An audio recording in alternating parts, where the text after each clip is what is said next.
თამუნა გიორგაძე პირველებთან საუბრისას იხსენებს სად იყო 22 ოქტომბერს. სამოქალაქო აქტივისტი ამბობს, რომ დაკავების მომენტში ის იდგა ტროტუარზე და ამ დღეს საერთოდ არ გადასულა საავტომობილო გზაზე. წარმოადგენს თუ არა მესამე ცდაზე მაინც შინაგან საქმეთა სამინისტრო რაიმე სახის მტკიცებულებას თამუნა გიორგაძის წინააღმდეგ ესახლა მთავარი კითხვაა მოსამართლე ნინო ენუქიძემ სულ რამდენიმე წუთის წინ გახსნა სასამართლო პროცესი და სავარაუდოდ უკვე რამდენიმე წუთში გვეცოდინება დღეს მაინც მოახერხებენ თუ არა მტკიცებულებების წარმოდგენას. შესაბამისად ამის შემდეგ უკვე ნინო ენუქიძემ უნდა მიიღოს გადაწყვეტილება და თქვას გაუშვებენ თამუნა გიორგაძეს რამდენიმე დღიან პატიმრობაში თუ მის წინააღმდეგ გამოიყენებენ ფულად სანქციას. თამუნა გიორგაძე ამბობს, რომ წინა დღეების განმავლობაში, როდესაც საპროტესტო აქციები მიმდინარეობდა, მას არ უჭირს, რომ თქვას სად იყო ამ დღეების განმავლობაში. ამბობს, რომ საავტომობილო გზაზე ნამდვილად გადადიოდა, თუმცა დაკავების დღეს 22 ოქტომბერს მან საპროტესტო აქციაზე დააგვიანა და მთელი ამ დროის განმავლობაში იყო მხოლოდ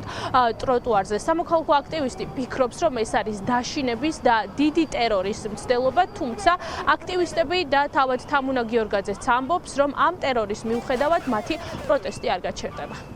დღეს არის მესამე პროცესი, სადაც ველოდებით ვიდეო მტკიცებულებებს, რომლითაც დადასტურდება, რომ კეტავდი რუსთაველის პროსპექტს. ასეთი ვიდეო მტკიცებულება ბუნებაში არ არსებობს, იმიტომ რომ კი მანამდეც გადავდიოდი და 22 წლის შემდეგაც გადავდიოდი.